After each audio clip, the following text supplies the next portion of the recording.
بسم الله الرحمن الرحيم ياسين والقرآن الحكيم إنك لمن المرسلين على صراط مستقيم تنزيل العزيز الرحيم لتنذر قوما ما أنذر آباؤهم فهم غافلون لقد حق القول على أكثرهم فهم لا يؤمنون إنا جعلنا في أعناقهم أغلالا فهي إلى الأذقان فهم مقمحون وجعلنا من بين أيديهم سدا ومن خلفهم سدا فأغشيناهم فهم لا يبصرون وسواء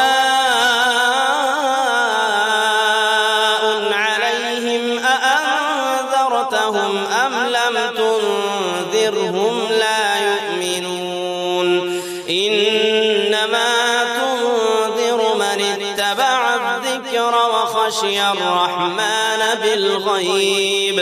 فبشره بمغفرة وأجر كريم إنا نحن نحيي الموتى ونكتب ما قدموا وآثارهم وكل شيء أحصيناه في إمام مبين واضرب لهم مثلا أصحاب القرية إذ جاءها المرسلون إذ أرسلنا إليهم اثنين فكذبوهما فعززنا بثالث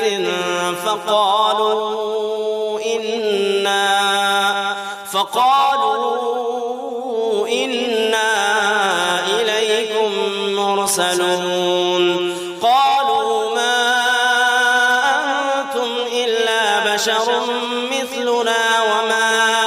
أنزل الرحمن من شيء إن أنتم إلا تكذبون قالوا ربنا يعلم إنا إليكم لمرسلون وما علينا إلا البلاغ المبين قالوا إنا تطيرنا بكم لئن لم تنتهوا لنرجمنكم وليمسنكم منا عذاب أليم قالوا طائركم معكم أئن ذكرتم بل أنتم قوم مسرفون وجاء من أقصى المدينة رجل يسعى قال يا قوم اتبعوا المرسلين اتبعوا من لا يسألكم أجرا وهم مهتدون وما لي لا أعبد الذي فطرني وإليه ترجعون أأتخذ من دونه آلهة إن يردني الرحمن بضر لا تغني عني شفاعتهم شيئا ولا ينقذون إني إذا لفي ضلال مبين إني آمنت بربكم فاسمعون قيل ادخل الجنة قال يا ليت قومي يعلمون بما غفر لي ربي وجعلني من المكرمين وما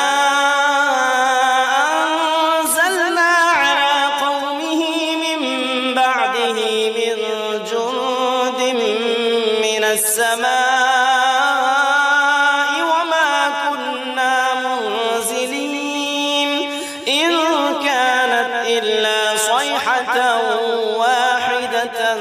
فإذا هم خامدون يا حسرة على العباد ما يأتيهم من رسول إلا كانوا به يستهزئون ألم يروا كم أهلكنا قبلهم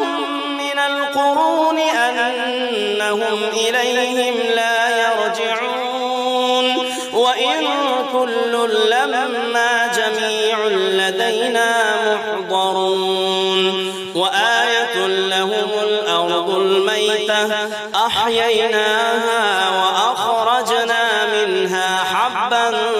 فمنه يأكلون وجعلنا فيها جنات من نخيل وأعناب وفجرنا فيها من العيون ليأكلوا من ثمره وما عملته أيديهم أفلا يشكرون سبحان الذي خلق الأزواج كلها مما تنبت الأرض ومن أنفسهم ومما لا يعلمون وآية لهم الليل نسلخ منه النهار فإذا هم مظلمون والشمس تجري لمستقر لها ذلك تقدير العزيز العليم والقمر قدرناه منازل حتى عاد كالعرجون القديم لا الشمس ينبغي لها أن تدرك القمر ولا الليل سابق النهار وكل في فلك يسبحون وآية لهم أنا حملنا ذريتهم في الفلك المشحون وخلقنا لهم من مثله ما يركبون وإن نشأ نغرقهم فلا صريخ لهم ولا هم ينقذون إلا رحمة منا ومتاعا إلى حين وإذا قيل لهم اتقوا ما بين أيديكم وما خلفكم لعلكم ترحمون وما تأتيهم من آية من آيات ربهم إلا كانوا عنها معرضين وإذا قيل لهم أنفقوا مما رزقكم الله قال الذين كفروا للذين آمنوا أنطعم من لو يشاء الله أطعمه إن أنتم إلا في ضلال مبين ويقولون متى هذا الوعد إن كنتم صادقين ما ينظرون إلا صيحة واحدة تأخذهم وهم يخصمون فلا يستطيعون توصية ولا إلى أهلهم يرجعون ونفخ في الصور فإذا هم من الأجداث إلى ربهم ينسلون قالوا يا ويلنا من بعثنا من مرقدنا هذا ما وعد الرحمن وصدق المرسلون إن كانت إلا صيحة واحدة فإذا هم جميع لدينا محضرون فاليوم لا تظلم نفس شيئا ولا تجزون إلا ما كنتم تعملون إن أصحاب الجنة اليوم في شغل فاكهون هم وأزواجهم في ظلال على الأرائك متكئون لهم فيها فاكهة ولهم ما يدعون سلام قولا من رب رحيم وامتازوا اليوم أيها المجرمون ألم أعهد إليكم يا بني آدم ألا تعبدوا الشيطان إنه لكم عدو مبين وأن اعبدوني هذا صراط مستقيم ولقد أضل منكم جبلا كثيرا أفلم تكونوا تعقلون هذه جهنم التي كنتم توعدون اصلوها اليوم بما كنتم تكفرون اليوم نختم على وتكلمنا أيديهم وتشهد أرجلهم بما كانوا يكسبون ولو نشاء لطمسنا على أعينهم فاستبقوا الصراط فأنى يبصرون ولو نشاء لمسخناهم على مكانتهم فما استطاعوا مضيا ولا يرجعون ومن نعمره ننكسه في الخلق أفلا يعقلون وما علمناه الشعر وما ينبغي له إن هو إلا ذكر وقرآن مبين لينذر من كان حيا ويحق القول على الكافرين أولم يروا أنا خلقنا لهم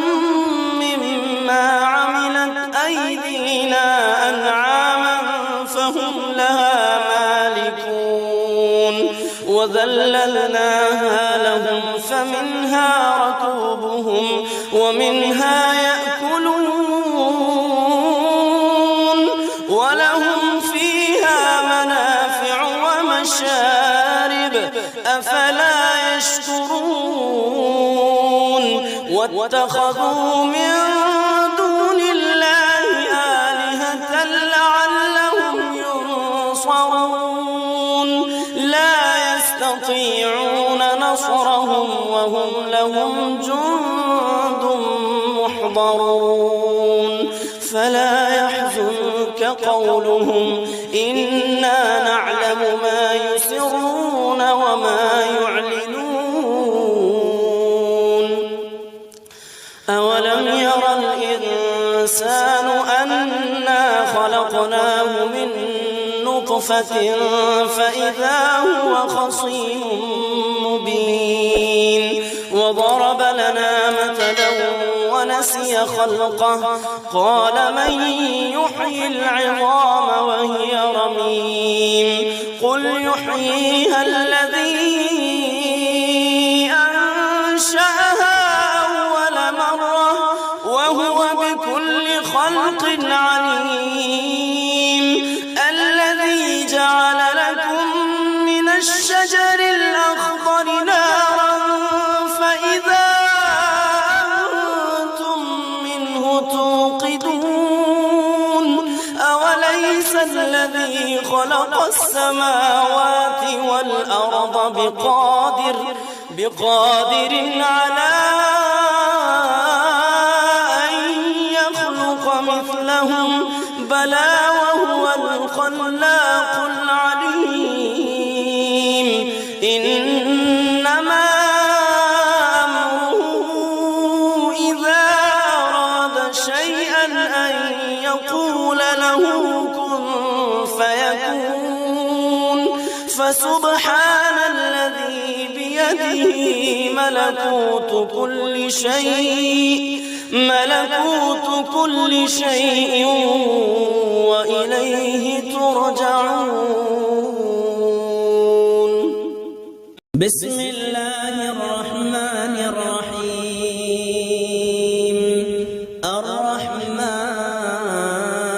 الرحمن علم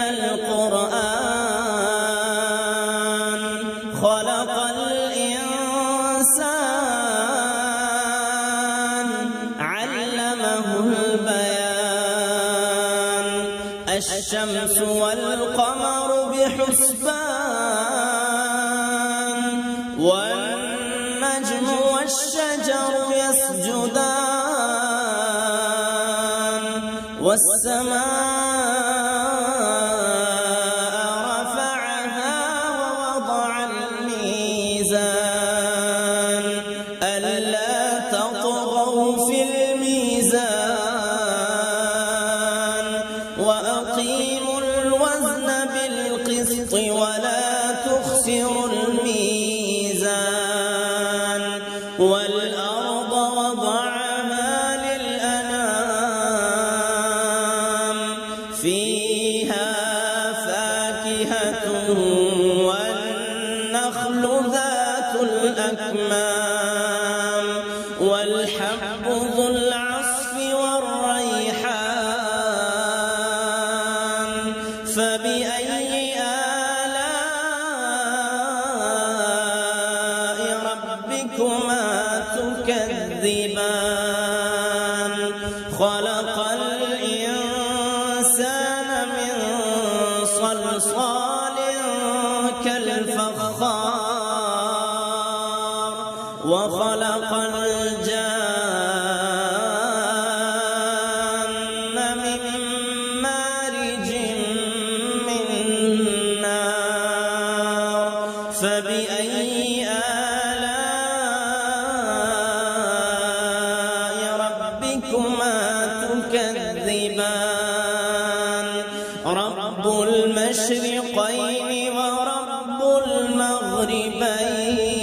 المغربين فبأي آلاء ربكما تكذبان مرج البحرين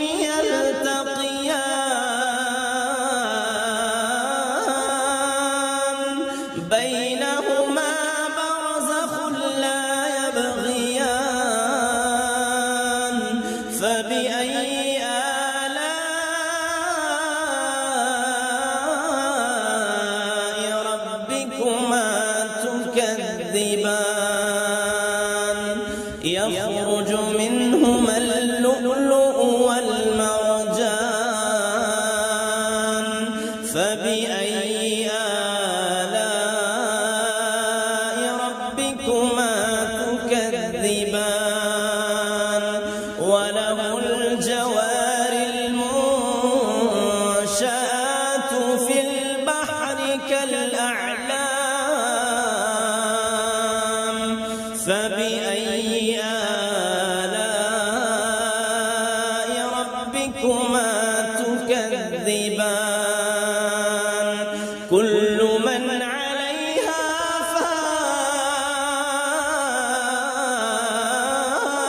فان كل من عليها فان ويبقى وجه ربك ذو الجلال والإكرام فبأي آلاء ربكما تكذبان يسأله من في السماوات والأرض كل يوم هو في شأن فبأي آلاء ربكما ربكما تكذبان سنفرغ لكم أيها الثقلان فبأي آلاء ربكما تكذبان يا معشر الجن والإنس إن استطعتم أن تنفذوا من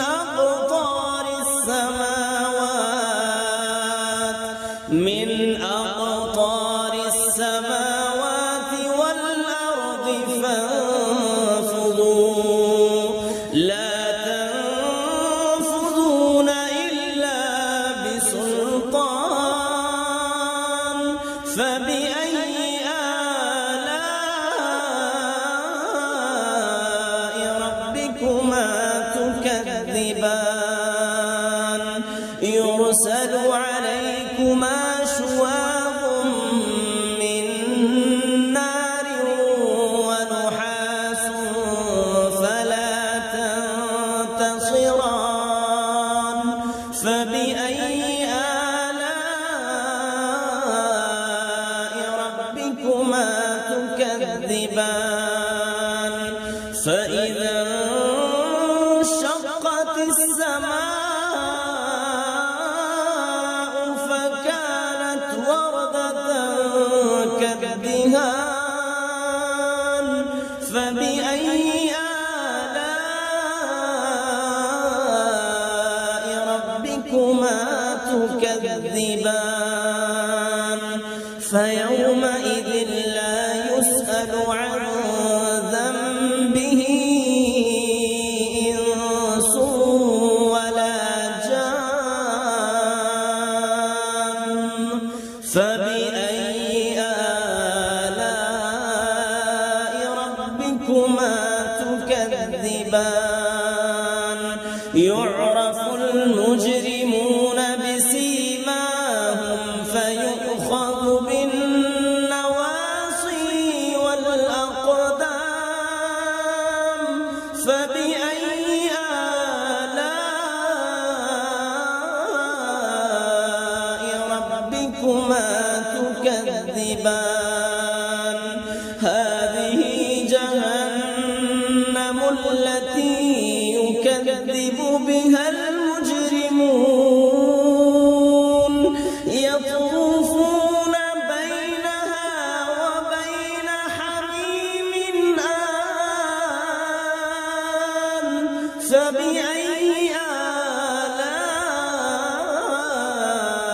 آلاء ربكما تكذبان ولمن خاف مقام ربه جنتان فبأي آلاء ربكما تكذبان ذواتا أفنان فبأي آلاء ربكما تكذبان فيهما عينان تجريان فبأي آلاء ربكما تكذبان فيهما من كل فاكهة زوجان فبأي آلاء ربكما تكذبان متكئين على فرش بطائنها من استبرق وجنى الجنتين دان فبأي آلاء ربكما تكذبان فيهن قاصرات الطرف لم يطمثهن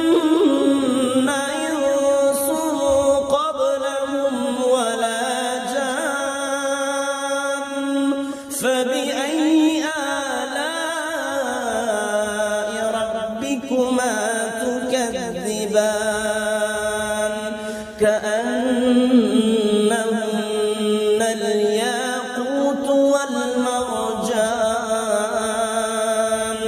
فبأي آلاء ربكما تكذبان هل جزاء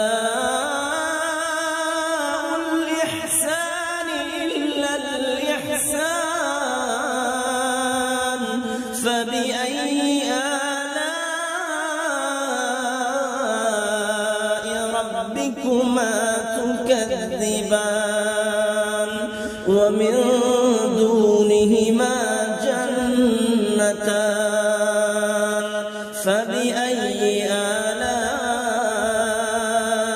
ربكما تكذبان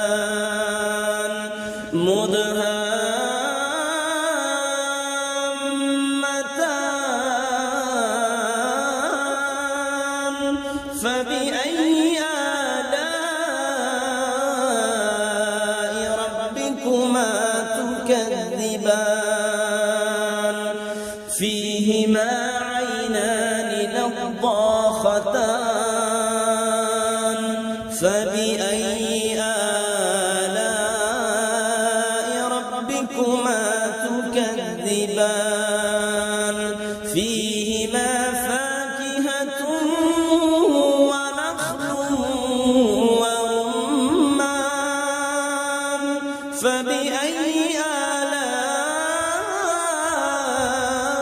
آلاء ربكما تكذبان فيهن خيرات حسان فبأي آلاء ربكما تكذبان حور مقصورات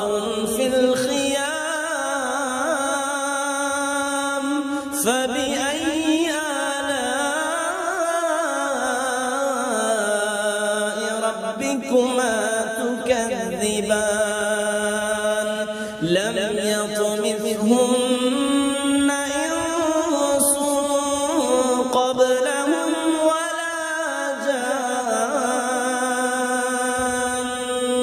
فبأي آلاء ربكما تكذبان متكئين على رفرف خضر وعبقري حسان فبأي آلاء ربكما تكذبان تبارك اسم ربك ذي الجلال والإكرام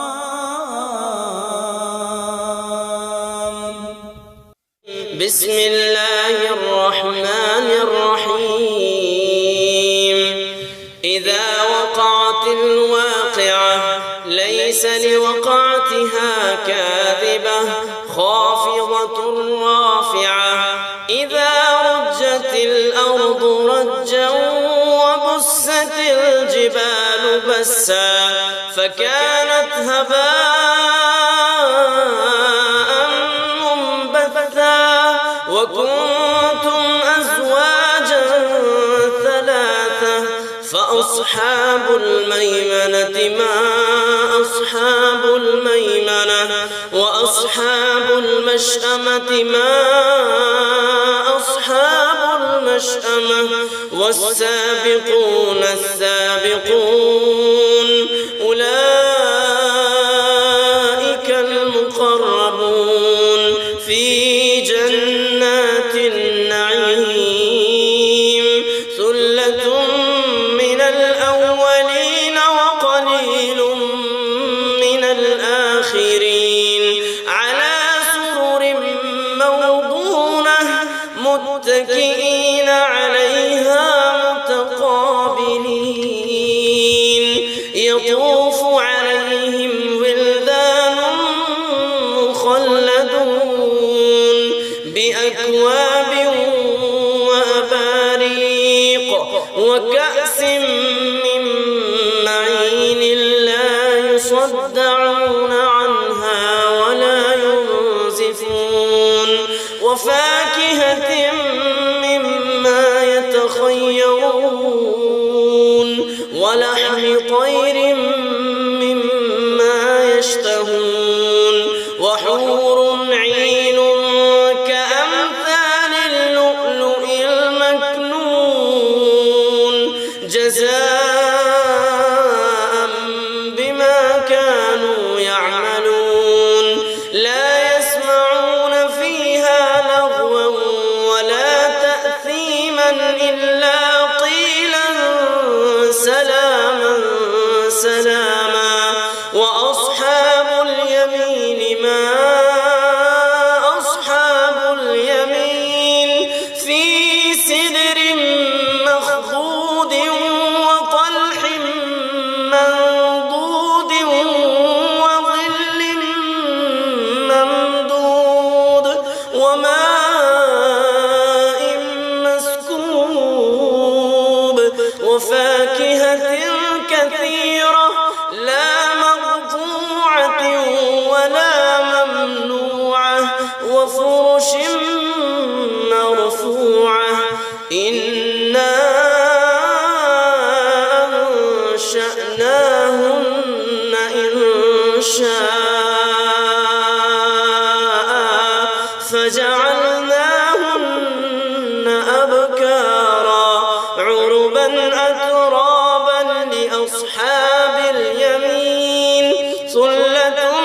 من الأولين وثلة من الآخرين وأصحاب الشمال ما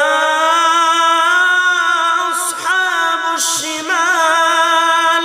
في سموم وحميم وظل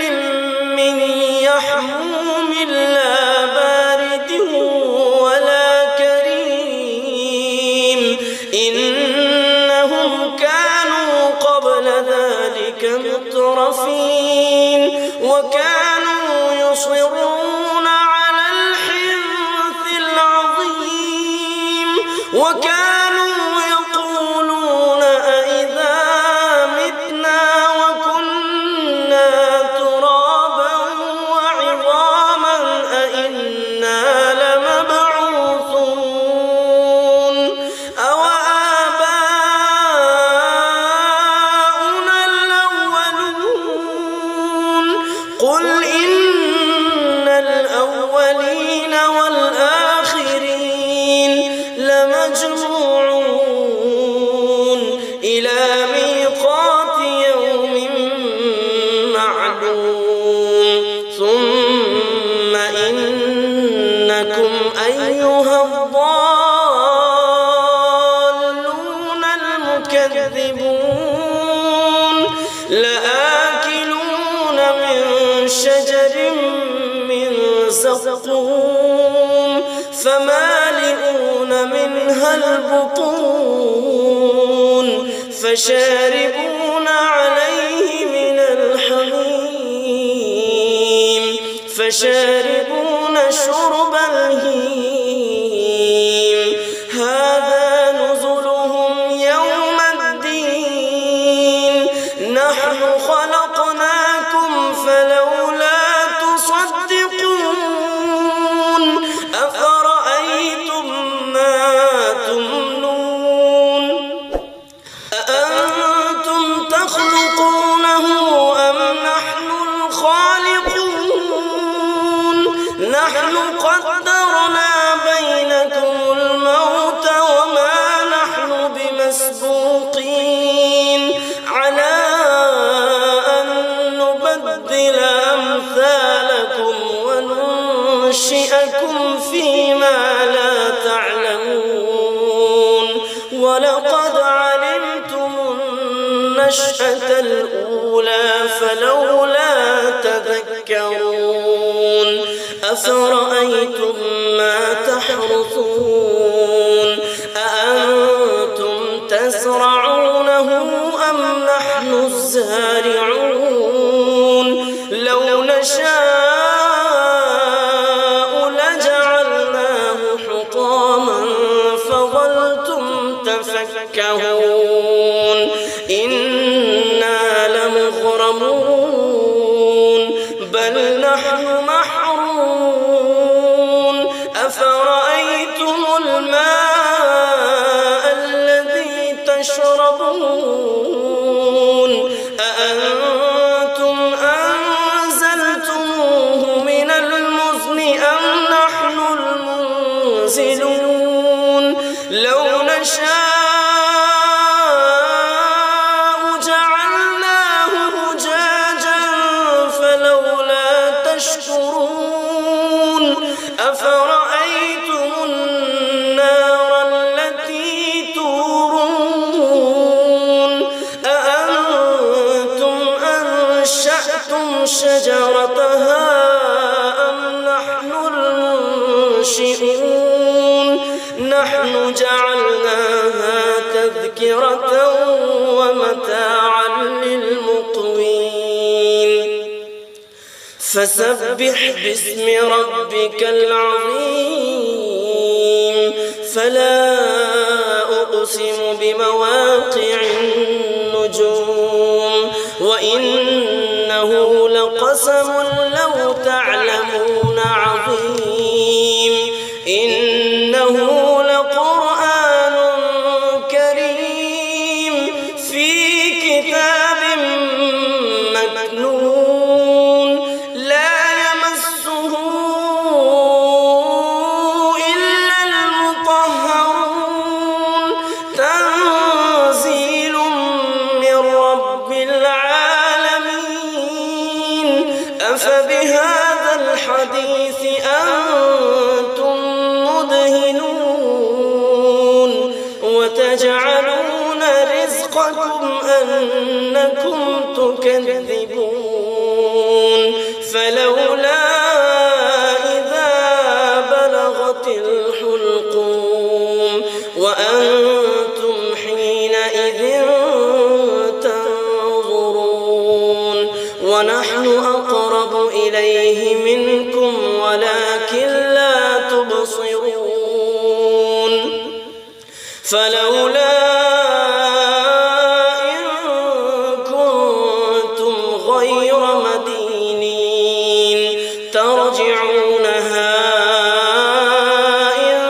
كنتم صادقين فأما إن كان من المقربين فروح وريحان وجنة نعيم وأما إن كان من أصحاب اليمين فسلام لك من أصحاب اليمين وأما إن كان من المكذبين الضالين فنزل من حميم وتصلية جحيم إن هذا لهو حق اليقين فسبح باسم ربك العظيم بسم الله الرحمن الرحيم تبارك الذي بيده الملك وهو على كل شيء قدير الذي خلق الموت والحياة ليبلوكم أيكم أحسن عملا وهو العزيز الغفور الذي خلق 7 سماوات طباقا ما ترى في خلق الرحمن من تفاوت فارجع البصر هل ترى من فطور ثم ارجع البصر كرتين ينقلب إليك البصر خاسئا وهو حسير ولقد زينا السماء الدنيا بمصابيح وجعلناها رجوما للشياطين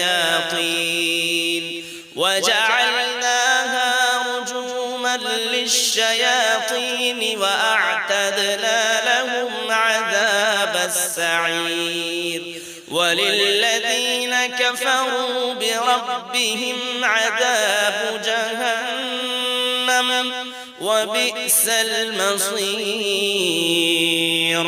إذا ألقوا فيها سمعوا لها شهيقا وهي تفور تكاد تميز من الغيظ كلما ألقي فيها فوج سألهم خزنتها ألم يأتكم نذير قالوا بلى قد جاءنا نذير فكذبنا وقلنا ما نزل الله من شيء إن أنتم إلا في ضلال كبير وقالوا لو كنا نسمع أو نعقل ما كنا في أصحاب السعير فاعترفوا بذنبهم فسحقا لأصحاب السعير إن الذين يخشون ربهم بالغيب لهم مغفرة وأجر كبير وأسروا قولكم أو اجهروا به إنه عليم بذات الصدور ألا يعلم من خلق وهو اللطيف الخبير هو الذي جعل لكم الأرض ذلولا فامشوا في مناكبها وكلوا من رزقه وإليه النشور أأمنتم من في السماء أن يخسف بكم الأرض فإذا هي تمور أم أمنتم من في السماء أن يرسل عليكم حاصبا فستعلمون كيف نذير ولقد كذب الذين من قبلهم فكيف كان نكير أولم يروا إلى الطير فوقهم صافات ويقبض ما يمسكهن إلا الرحمن إنه بكل شيء بصير أمن هذا الذي هو جند لكم ينصركم من دون الرحمن إن الكافرون إلا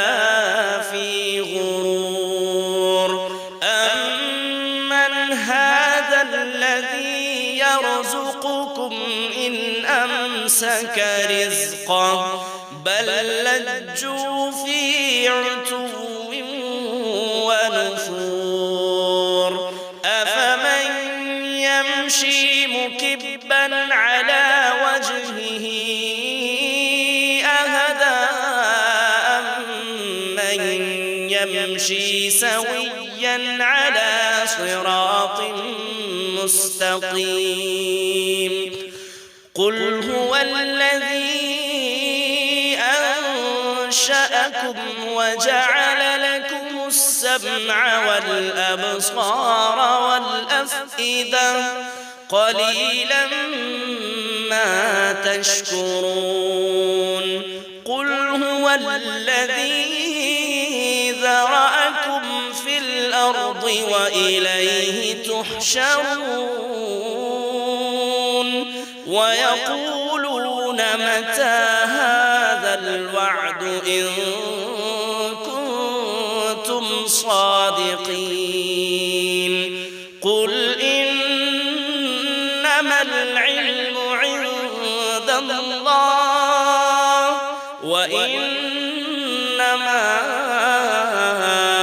أنا نذير مبين فلما رأوه زلفة سيئت وجوه الذين كفروا وقيل هذا الذي كنتم به تدعون قل أرأيتم إن أهلكني الله ومن معي أو رحمنا فمن يجير الكافرين من عذاب أليم قل هو الرحمن آمنا به وعليه توكلنا فستعلمون من هو في ضلال مبين قل أرأيتم إن أصبح ماؤكم غورا فمن يأتيكم بماء معين آمنت بالله صدق الله العظيم.